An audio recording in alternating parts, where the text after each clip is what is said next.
Salama daholo tsika rehetra mpanaraka ny Fandaharana Mad'Maso lohahevitra vaovao no adiaditsika manomboka androany dia ny Fanampiana ara-tsôsialy. Manasantsika rehetra raha naraka ny Fandaharana hatramin'ny farany. Andonge heveritsika hoe fitondrana isa-paritra no hitondrana Madagasikara amin'izao. Inona ro fepetra voalohany tokony ho raisina irinao misy amin'ny faritra misy anao. Raha anisany olona nanaraka an'ity lohahevitra iray ity ianao dia nahita an'ireto fanontaniana reto. Fanontaniana voalohany, fantatrao ve natao hoe volanjaza? Raha eny dia ampy ve? Raha tsy dia ahoana ny hevitrao? Fanontaniana faharoa, ahoana natao mba azahoany rehetra fitsaboana maimaim-poana? Lahara-pahamehana ve izany? Fanontaniana fahatelo, araka ny hevitrao, ahoana natao mba hisian'ny herinaratra eraky Madagasikara? Lahara-pahamehana ve izany satria nahoana? Fanontaniana fahaefatra, ahoana ny hanamorana ny fakana ny taratasy-panjakana? Tokony amena alalana anao izany ve fokontany? Fanontaniana farany, ahoana ny fomba atao mba hanampiana ireo tsy manam-ponenana? Lahara-pahamehana ve izany? Ndao raha tsika avy hatrany ireto hevitra reto olona maromaro vitsivitsy reto. Raha araka ny hevitrao ary zao ahoana ny fomba ahafahantsika manampy an'ireo olona tsy manan-kelofana? Tokony hoe miaraka ny hevitrako aloha dia tokony hoe fanjakana aloha tokony andraikitra voalohany amin'izany, indrindrindrina ministera am-ponina zany satria izy ny tokony miresaka ara-tsôsialy zany satria volam-bahoaka mihodina amin'izany dia tokony hoe jerena akaiky mihitsy zany izay zavatra izay any amin'ny ministera am-ponina zany. Nefa koa eo an'ilay mpiarabelona dia tokony hoe mandray andraikitra ihany koa ny manodidina. Ny fomba atao amin'izao ngambany raha hoe amin'izao misy tsy manan-kelofana fanampy ny tena zava-dehibe indrindra amin'izany. Izay ny hitako hoe hananovana an'ilay tsy manan-kelofana ireny zany. Ahoana ny fomba ataontsika malagasy mba tonga fitsaboana maimaim-poana dia lahara-pahamehana ao antsika ve izay amin'izao? Lahara-pahamehana antsika satria voalohany indrindra aloha ny fitsaboana tsisy maimaim-poana eto amintsika. Lahara-panjakana ara-fandoavam-bola. Voalohany anankiray amin'izany ny hoe andoavam-bola ny hofantrano any anaty hôpitaly. Miankina mpitondra ihany mahamaimam-poana an'io sy ny tsy mahamaimam-poana an'io. Izay ngamba. Aminao zany zao ahoana ny fomba azontsika atao amin'izao mba hisian'ny herinaratra eran'ny Madagasikara? Zany ny azo atao hoe mba azahoantsika n'izay herinaratra izay dia mba mila fiazahan'ny fitonjam-panjakana mba mamokatra angovy eto amintsika. Ka ny heritseritsy manokana. Anisan'ny lahara-pahamehana satria mety izay no hanafoana ny asan'ny dahalo, ny mpandrava, tsy fandriam-pahalemana eto amintsika. Ny fisian'ny herinaratra indrindra any amin'ny any ambany ravin-kazo rehetrarehetra any. Ary ny mety hoe azahoantsika herinaratra indrindra any ambany vohitra rehetrarehetra any koa dia rahantsika malala ny fisian'ny source d'énergie eto Madagasikara hydraulique. Manana be da be mihitsy sika. Dia reny zany tokony jerena manokana hoe ahoana moa no mbola mahatonga antsika mbola mijaly amin'ny herinaratra. Tokony reny zany no jereny manam-pahaizana sa hoe ahoana ny ilazana an'izay fa tena tokony tsy hijaly jiro intsony sika amin'ny fijerenan'izay zany. Ie, fantatro ny volanjaza. Raha amina manokana aloha tsy ampy satria ny vidim-piainana efa miakatra nefa n'ilay izy tokony ampiakarina. Teninao zay tenitsika. Fantatrareo ary ve ny atao hoe volanjaza? Be dia be ny namaly hoe fantatra ilay izy ampy ve? Araka ny hevitrao ahoana fomba atao mba nanana fitsaboana maimaim-poana dia be dia be no mamaly hoe eo aloha ny fandoavan-ketra, fiaraha-miasa amin'ireo tanora izay mianatra ho mpitsabo, firotsahan'ny tompon'andraikitra ara-pahasalamana eny anivon'ny fokontany ary azo lazaina hoe lahara-pahamehana tokoa izay raha isaky ny faritra no hojerena. Ahoana fomba atao mba hananany faritra rehetrarehetra eraky Madagasikara herinaratra? Dia lahara-pahamehana ve izay?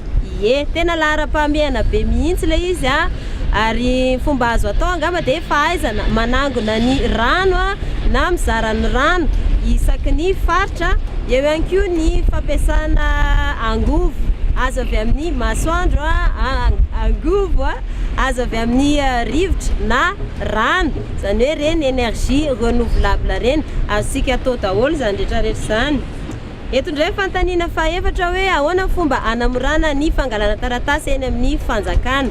Tsy misy afa-tsy ny fiara-miasa bebe kokoa amin'ny fokotany aloha voalohany indrindra izay tena akaiky ny mponinao aminy zany hoe fanomezana fahefana bebe kokoa andreo tompon'andraikitra ao amin'ny faritra.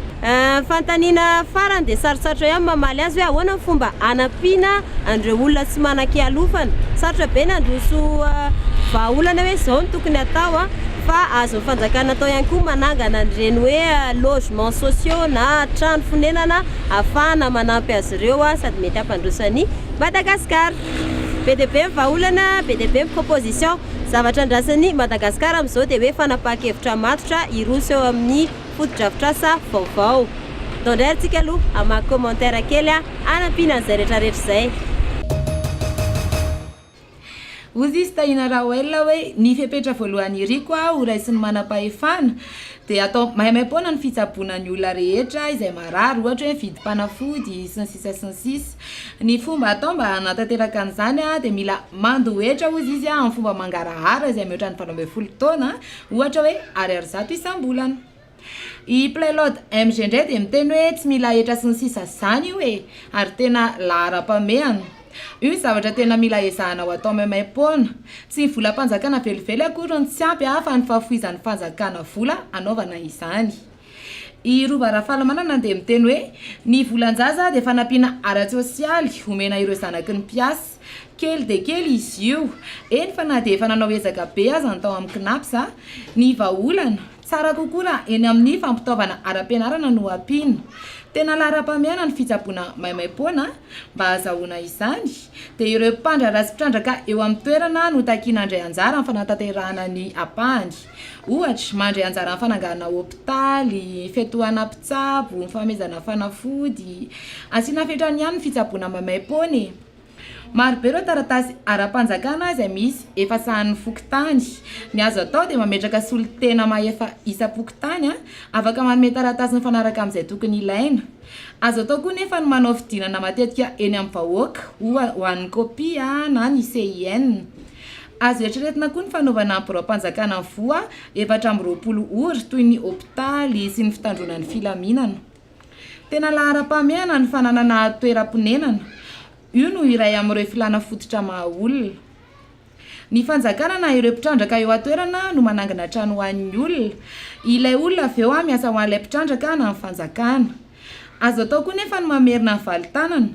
Mivondrona manangana trano eo ambany fitarihan'ny fanjakana any amin'ny toerana misitaka andrevohatra mora ahitana ireo akora fototra amin'ny fananganana ny trano toy ny biriky na ny hazo. Ozy izy toavina razafy mandimby. Fepetra ara-tsôsialy. Fanjakana mametra ny vidin'ny PPN, volan-jaza tsy ampy BDP, lahara-pamehana ny fitsaboana gratuit, ny fanjakana ny tokony miantoka an'izany. Ozy izy ny karatsara ny irina hoe ny jiro dia ilaina isa-paritra. Ny zatovolahy iny ampianatry ny kora vodivorona na mesosikevitra teto anatsarana ny jiro. Tokony iny no asainareo eto amin'ny Mad'Maso fa tena tsara ny sosikevitra nomeny. Tsy isony délestage des jeunes entrepreneurs malagasy no hitrandraka azy fa tsy amin'izay misy ny famoronana asa ho an'ny tanora. Eo koa ny famoronana barrage natondra ny kely ahafahana mamatsy rano isa-tokantrano. Mila mandohetra ny tsirairay ary amin'ny fomba madio. Reny ara ny commentaire hitantsika androany dia andray vahiny kely tsika ato anatin'ny minute reportage ny Mad'Maso. Ny vahiny moa dia tsy vaovao amintsika rehetra satria efa nandray antsika tamin'ny lohahevitra momba ny kopia izy ireo dia tsy iza fa ny koloaina. Misy fantaniana anankiray tao anatin'ity lohahevitra ity manao hoe ahoana ny anamorana ny fakana taratasy mpanjakana. Tokony nomena alalana anao izany hoe fokotany. Ny koloaina moa dia fikambanana anankiray manampy andreo fianakaviana sahirana amin'ny fikarakarana an'izany taratasy mpanjakana izany. Andao raha hoenontsika kely hoe ahoana ny hevitry zareo momba an'izany fanontaniana izany.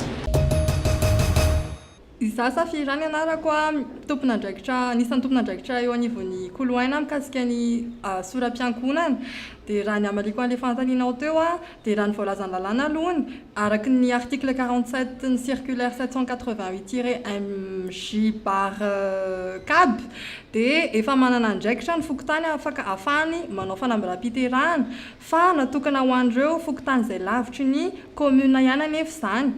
Dia raha ny eo anivon'ny koloaina sy ny fifandraisany amin'ny commune ihany koa dia efa manana andraikitra ihany koa ny fokontany satria rehefa teraka ivelan'ny toeram-pitsaboana ny renim-pianakaviana iray dia afaka manao fanambaram-piterahana ny renin-jaza fa amin'izay fotoana izay kosa nefa dia mila ny soniany chef fokontany dia afaka atao tsara zany ny manome andraikitra ny fokontany satria dia efa voalaza lalàna izany fa eo amin'ny fampiarana anazy no tsy dia mbola mipetraka tsara dia raha mety ihany koa zany dia tsaratsara kokoa raha ohatra hoe ovana lalàna dia atao plus étendu kokoa les compétences an'ilay fokontany manao fanambaram-piterahana fa tsy mijanona fotsiny eo anivon'ilay fokontany lavitra ny commune ihany.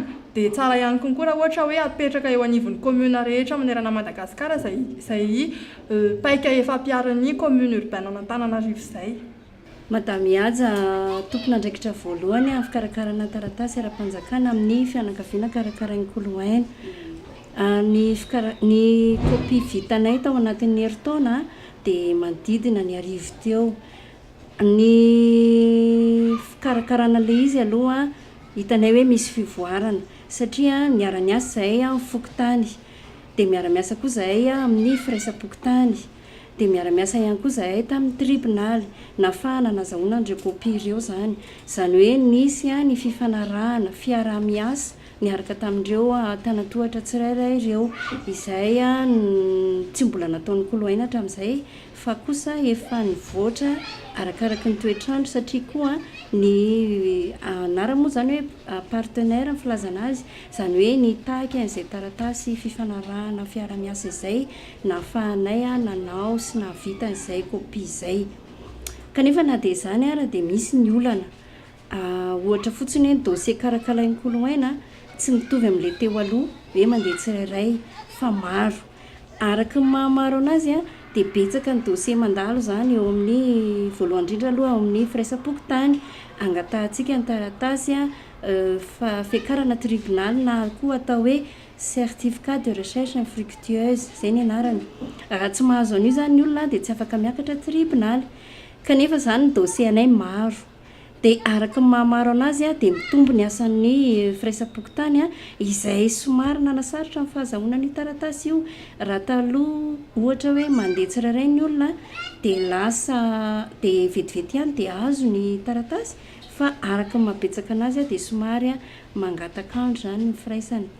Eo ihany koa ny fitaovana entin zareo manatanteraka an'izay manana olana izy dia nivoatra arak'izay koa nanao koa zany zay ny fanampina asa akoatran'izay lasa manampy ny firaisam-pokotany ame le fitaovana ahafahan'zareo mamoaka ny taratasy io na ihany koa teo amin'ny fanaovana famadihana ny didim-pitsarana ho lasa kopia na le antsoina hoe transcription dia manana olana ihany koa ny firaisam-pokotany namoahana an'izay dia tsy maintsy zany zay mamine ny fitaovana mba ahafahan'ireo kopia ireo mivoaka ara-talàna.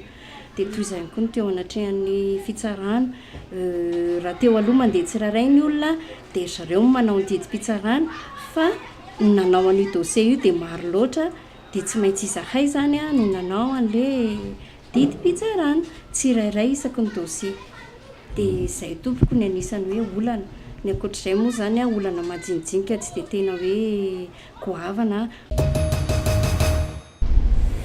Faly be indray zay nanolotra an'ireny vaovao rehetrarehetra reny androany izay avy any aminareo ihany misaotra nanaraka hatramin'ny farany dia mandra-piresaka indray isan-kerinandro eto Mad'Maso miteny ianao tentsika.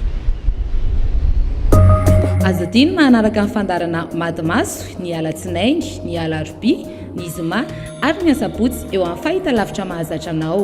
Misy lohahevitra isan-kerinandro eo amin'ny page Facebook ny Mad'Maso izay azonao valiana amin'ny alalan'ny vidéo na sary na commentaire. Ny valitenao dia afaka alefanao MP amin'ny page Facebook ny Mad'Maso na mailaka amin'ny alalan'ny madmaso tv@gmail.com.